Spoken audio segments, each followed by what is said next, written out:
Sir YCP వర్గాలు ఎన్టీఆర్తో జగన్ ఆశీస్సులు రజనీకాంత్ కూలీతో పోటీ. నిన్న మనం ఈ విషయం మాట్లాడాం కదా, వాస్తవంగా అది వీక్షకులు కూడా చాలా ఎక్కువగా దాన్ని ఇది చేశారు. రెండోది రాజకీయంగా దీన్ని తీవ్రంగా తీసుకున్నట్టు కనిపిస్తుంది. రాజకీయంగా మనం అనుకున్న దానికంటే కూడా సోషల్ మీడియాలో కనుక చూస్తే ఇది నేరుగా ఎన్టీఆర్ నందమూరి లేదా నారా కుటుంబానికి తను ప్రత్యేకంగా ఉంటాను, నేను నిలబడతాను, పోరాడతానని ఆయన చెప్పేశాడు. అందుకనే ఆయన మెన్షన్ చేసిన పేర్లలో కూడా ఒకటి కూడా వాళ్ళ నాన్న పేరు, వాళ్ళ సోదరుడి పేరు తప్ప ఇంకా వేరే పేరు కూడా, తాత పేరు సరే, ఇవి తప్ప ఇంకా ఆయన ఏమీ మెన్షన్ కూడా చేయలేదు. కాబట్టి వ్యక్తిగతంగా నేను నిలదొక్కుంటాను, ఇదంతా కూడా నాకు అవసరం లేదన్న పద్ధతిలో చెప్పడం. సినిమాల పరంగా చూస్తేనేమో ఎన్టీఆర్ కొంచెం మంచి రైజ్లో ఉన్నాడు మిగతా వాళ్ళతో పోలిస్తే. కొంచెం సమయం తీసుకోవడం, అల్లు అర్జున్ పుష్ప ఆ తతంగం అయిపోయిన తర్వాత ఈయన ఏదో ఒక సినిమా తెచ్చుకోవడం, హిందీలో వెళ్ళటం, ఇంకా చాలా జరగడంతో ఫామ్లో ఉన్నట్టు మటుకు కనిపిస్తుంది. ఇప్పుడు ఈ సినిమా ఎలా వెళ్తుంది అనేది ఒకటి ఉన్నా, పరిశ్రమలో అన్ని రకాల వాళ్ళు ఎన్టీఆర్కి అనుకూలంగా, ఇప్పుడు ఉదాహరణకు రాజమౌళి ఉన్నాడు, ఇన్ని అఖండ విజయాలు సాధించాక మీ అభిమాని నడ్డు ఎవరంటే ఎన్టీఆర్, తారక్ అంటాడు ఒక్క క్షణం కూడా ఆగకుండా. త్రివిక్రమ్ శ్రీనివాస్ కూడా పవన్ కళ్యాణ్కు చాలా ఆత్మలాగా ఉన్నప్పటికీ ఎన్టీఆర్తో చాలా దగ్గరగా ఉండేటటువంటి ఒక పరిస్థితి. రాజకీయ వర్గాలు అనేక కోణాల్లో ఎన్టీఆర్ కొంచెం చిన్నపిల్లోడుగా జూనియర్ అని అందువల్ల కూడా అయిండొచ్చు. ఈ నేపథ్యంలో వైసీపీ వాళ్ళేమో ఎప్పుడు పోస్ట్ చేస్తూ దీన్ని వైసీపీ వాళ్ళు వాదనల్లో లోకేష్ వర్సెస్ ఎన్టీఆర్ అని. తెలుగుదేశం పార్టీకి సంబంధించినంత వరకు ఎన్టీఆర్కి ఏం స్థానం ఏమి ఉండే అవకాశం ఏం లేదు, అక్కడ లోకేషే వారసుడుగా ఉంటాడు. కానీ జనంలో కానీ సమాజంలో కానీ అతనికి ఒక స్థానం ఉండకుండా పోతుంది, మేము బలపరచకపోతాయంటే అది కుదరదు అనేది ఆయన ఇక్కడ ప్రధానంగా చెప్తున్న సందేశం. మిగిలిన కుటుంబం కూడా ఆయనతో ఉన్నట్టు ఆ విషయంలో కనిపిస్తుంది. నిన్న మాట్లాడడం ద్వారా ఆయన సినిమా రంగంలోనూ ప్రజల్లోనూ నాకు బలమైన స్థానం ఉంది అని చెప్పడము, ఎవ్వరు ఏం చేయలేరు అన్నట్టుగా. అంటే నన్ను ఎవరు ఆపేది అన్న స్లోగన్ ఒక దశలో జగన్, ఒక దశలో పవన్, వీళ్ళందరూ రకరకాలుగా ఇచ్చారు కదా. నిన్న ఆల్మోస్ట్ అదే ఎన్టీఆర్ కూడా ఎవడు ఆపలేడు, ప్రేక్షకులు తాతగారి దీవెనలు ఉన్నంత వరకు అని ప్రకటించాడు. ఇదంతా ఒక ఎత్తు అయితే, అక్కడ నారా లోకేష్ రజనీకాంత్ కూలీ సినిమాకు శుభాకాంక్షలు చెప్పడం కూడా, దాంట్లో కూడా ఒక మెసేజ్ ఉంది. ఈ రెండు సినిమాలు ఇంచుమించు ఒకేసారి విడుదలవుతున్నప్పుడు, కూలీ సినిమాలో రజనీకాంత్తో పాటు హిందీ బాలీవుడ్కి సంబంధించిన హేమీలు కూడా నటిస్తున్నటువంటి ఒక పెద్ద సినిమా, దాని టికెట్ రేట్లు పెంచుకోవడం కూడా తమిళనాడు కంటే ఇక్కడే ఎక్కువగా వస్తుందన్న పద్ధతిలో చెప్పారు. సో రెండు సినిమాలు విడుదలవుతున్నప్పుడు ఒక సినిమాకు తెలుగుదేశం పార్టీ మద్దతు ఇవ్వటం అంటే ప్రత్యక్షంగానో పరోక్షంగానో మనము ఎన్టీఆర్ వార్ సినిమా కంటే కూడా రజనీకాంత్ కూలీ సినిమాకు మనం అండగా నిలబడాలన్న పద్ధతిలో తెలుగుదేశం వాళ్ళు కింద మాట్లాడుకుంటున్నారని మొన్న మనం చూసాం కదా. హరిహర వీరమల్లు వచ్చినప్పుడు అయితే అప్పుడు కూడా లోకేష్, చంద్రబాబు అందరూ అభినందనలు తెలిపారు బహిరంగంగా. ఇంకా నాదెండ్ల మనోహర్ లాంటి వాళ్ళు అయితే నిలబెట్టాలి మన హీరో సినిమా అన్నట్టుగా కూడా అన్నారు. అయినా అదేమో అవ్వలేదనుకోండి. సో ఇప్పుడు ఏపీలో కొంత తెలుగు రాష్ట్రాల్లో కూడా ఈ పొలిటికల్ వార్ కాస్త సినిమాల వారుగా కూడా మారుతుందేమో అనే అభిప్రాయం వస్తుంది. ఇప్పుడు జగన్ ఉన్నప్పుడు పవన్ కళ్యాణ్ సినిమాలకు టికెట్ పెంచుకోవడానికి అనుమతి ఇవ్వలేదు, ఇలాంటి సమస్యలు ఉండేవి. కానీ ఇప్పుడు కూడా ఏదో రూపంలో పొలిటికల్ సినీ వార్ అయితే కంటిన్యూ అవుతుంది.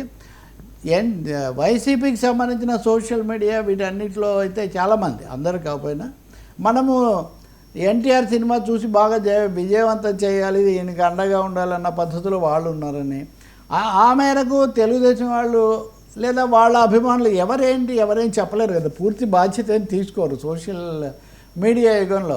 వాళ్ళేమో మనం దీన్ని మరీ ఎక్కువ బూస్ట్ రాకుండా చూడాలని వాళ్ళు, ఇదొక పొలిటికల్ వార్ లాగా తయారైనట్టుగా ఉంది. ఇది ఇప్పుడు బాగా ఫామ్లో ఉన్న ఎన్టీఆర్ లాంటి హీరోకి ఇది ఉపయోగమా కాదా అనేది అదే ఒక వాస్తవంగా అయితే వచ్చి నిలబడినట్టు మటుకు కనిపిస్తుంది. అందుకని ఆయన మాట మొన్న అన్నది నాకు ఎదురు లేదు, ఎవరు ఆపుతారన్నది అయితే కొంచెం ఆ మాటతో మంటలు పుట్టినట్టుగా అయితే స్పష్టంగా అర్థమవుతుంది. దీని మీద రాను ఇంకా ఇది పెరిగే అవకాశం కూడా ఉంది. కానీ వైసీపీని ఓన్ చేసుకోవడానికి ఎన్టీఆర్ అయితే ఓన్ చేసుకునే అవకాశం ఏమి ఉండదు, అంతవరకు చెప్పొచ్చు. ఇంకొంతమంది ఏమో ఇంత భవిష్యత్తు సినిమా జీవితం పెట్టుకొని ఆయన ఎలా రాజకీయాలతో ఇప్పటికిప్పుడు పూసుకుంటాడో, ఆయనైతే ఏమీ పూసుకునే అవకాశం లేదు, కానీ వీళ్ళు ఆయన పూసుకునే అవకాశం మటుకు చాలా ఎక్కువగా. అంటే ఇప్పుడు వార్ 2కి వైఎస్ఆర్సీపీ వార్ పూర్తి 2 స్థాయిలో వార్ దాన్ని between ప్రమోట్ చేస్తాయా? ఆ? వార్ 2ని జగన్ టీం అంతా సపోర్ట్ చేస్తుందండి. చెయ్యాలని జగన్ అభిమానులు చాలామంది వాళ్ళు సోషల్ మీడియా పోస్టులు అవి వాళ్ళు పెడుతున్నారు. ఆ మేరకు నారా టీం, మీరు జగన్ టీం అన్నారు కాబట్టి నారా లోకేష్ టీం ఏమో ఇది మరీ హైప్ కావాలని చేస్తున్నారు కాబట్టి మనము వీలైనంత వరకు దీన్ని కొంచెం చేయాలి, మనం ఫోకస్ నరసింహ యుద్ధం అంటూ వచ్చిందంటే పంజా కొట్టి నరసింహని, ఆయనేమో పెద్ద ఆయన అయిపోయాడు కదా, ఈయనేమో యంగ్స్టరు. అంటే మొత్తం మీద ఎన్టీఆర్ మీద ఇంత చర్చ జరగడం ఇటీవల కాలంలో కొంచెం, అది కూడా కొత్త కాలంగా పవన్ కళ్యాణ్ గురించి, అల్లు అర్జున్ గురించి చర్చలు జరుగుతూ వచ్చాయి, కానీ మెగా కాంపౌండ్ చుట్టూ ఇతరత్ర చర్చలు రావడం కూడా ఇదే ఒక మొదటి విషయం, కొత్త విషయం. అది కూడా ఎన్టీఆర్ నిలదొక్కుకోవడాన్ని సూచిస్తుంది కదా ఈ క్రమంలో తను ఇదవ్వకుండా. రెండవది, నటుడుగా వినయంగా ఉంటూ అందరి అభిమానం చూడకుంటున్నాడు. ఇంకోటి కూడా మీరు చూస్తే అల్లు అర్జున్ ఏమో మొన్న చెప్పేటప్పుడు పేరు గుర్తురాలేదు అన్నాడని చాలా చేశారు, రేవంత్ రెడ్డి పేరు. సహజం, నిజంగా అది కొంచెం జరిగింది.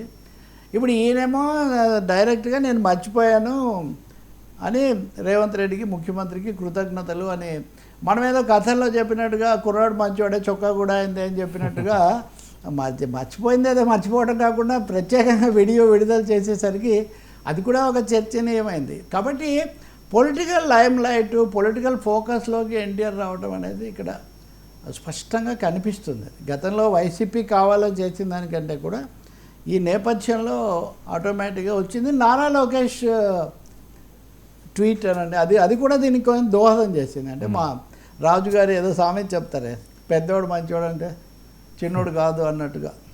తెలీదు, నేనేమీ అంత ప్రత్యేకమైన ఆసక్తులు అభిమానాలు ఏం లేవు, కానీ కళ్ళ ముందు కనిపిస్తున్న దృశ్యం మీకు. 29కి ఏమైనా జూనియర్ ఎన్టీఆర్ ఏమైనా రాజకీయం వచ్చే ఛాన్స్ ఉంటుందా? 29కు కూడా అవన్నీ ఈ సినిమాలు వీటి మీద ఆధారపడి ఉంటుంది, కానీ ఏదో ఒక ఆలోచన లేకుండా అంత బలంగా ఆయన నిలబడలేదు. తన నిర్ణయాలు కానీ, తన ప్రకటనలు, వ్యాఖ్యలు, స్పందనలు, ట్వీట్లు అన్నీ కూడా ఆచితూచి చేస్తున్నాడు. ఆయన పోస్ట్ సినిమా లైఫ్, ఒక రాజకీయ జీవితాన్ని గురించి మటుకు ఆయనకు తప్పకుండా అంచనాలు, ఆశలు ఉన్నాయి అనే మాట అయితే మీకు చెప్పాలంటే పేరు నేను చెప్పను, తెలుగు సినిమాలో ఇప్పటికే ఇంకా టాప్గా ఉన్నటువంటి పెద్ద ఆయన. 2034 ఎన్నికలు పవన్ కళ్యాణ్కు జూనియర్ ఎన్టీఆర్కు మధ్యలో జరుగుతాయి అని ఒక సినేరియో చెప్పడం మటుకు నాకు తెలుసు. ఓకే, ఈ ఎన్నికలు ఎట్లయినా పోనివ్వండి, తర్వాత ఎన్నికల మటుకు వీళ్ళిద్దరి మధ్య జరుగుతాయి అని. ఇక్కడ ఇంకో ఇంట్రెస్టింగ్ థింగ్ ఏమంటే, ఆ చెప్పిన ఆయన అందరికీ బాగా ఎవరైనా ఊహించగలుగుతారు. ఇంకా ఇంకో సినేరియో ఏమంటే, ఇక్కడ పవన్ కళ్యాణ్, సనాతన వాళ్ళకి దగ్గరగా ఉన్నారు. ఎన్టీఆర్ను అమిత్ షా స్వయంగా హైదరాబాద్కి వచ్చి కలుసుకున్నారు. అవును, తాము ఆర్ఎస్ఎస్ మీద తీసే సినిమాలో ఎన్టీఆర్ నటిస్తే బాగుంటుందని కూడా వాళ్ళు అడిగారని కూడా నేను విన్నాను. కానీ ఎన్టీఆర్ ఆ పద్ధతి తీసుకుంటారా లేదా తెలియదు, కానీ నిన్న మటుకు ఆయన చాలా ధైర్యంగా నా మొదటి అభిమానే అని ఆయన చూపించినప్పుడు, అదేమీ అమిత్ షా గారికి అంత రుచించే వ్యక్తి కాదు ఆయన చూపించింది కానీ, ఆయన చెప్పిన అంశాలు కానీ చూస్తే. కాబట్టి ఎన్టీఆర్ ఏదో అటు పూర్తిగా చెప్పగలిగింది లేదు, కానీ we have to see, watch, అంతే. ఇవన్నీ ఉన్నాయి, మీరన్న సినేరియో కూడా ఉంది, మీరన్న సినేరియోని కూడా ఊహిస్తున్నారు. మీరు దానికి తగినట్టే ఇప్పుడు లోకేష్ టీము, పవన్ కళ్యాణ్ టీము దాదాపు ఎవరి పని వాళ్ళు చేసుకుపోతున్నారన్న అభిప్రాయం కూడా రాజకీయ వర్గాల్లో, మీడియా వర్గాల్లో బలంగా ఉంది. లెక్కలేనన్ని ఉదాహరణలతో సహా ఆ స్టోరీస్ అవన్నీ కూడా కనిపిస్తున్నాయి. ఇప్పుడు సినిమా వాళ్ళు, సినిమా సమ్మె అవన్నీ మనం చాలా మాట్లాడుతున్నాం, కానీ పవన్ కళ్యాణ్ బయటపడింది చాలా తక్కువ. ఇటీవల కాలంలో ఆయన కొంచెం లోకి మెయింటైన్ చేస్తూ ఉన్నారు పవన్ కళ్యాణ్ అన్నది కూడా స్పష్టంగా చెప్తూ ఉన్నారు. బహుశా ఈ మంత్రివర్గాలు విస్తరణలు, మార్పులు, చేర్పులు అయ్యాక ఏమైనా జరుగుతుందో తెలియదు.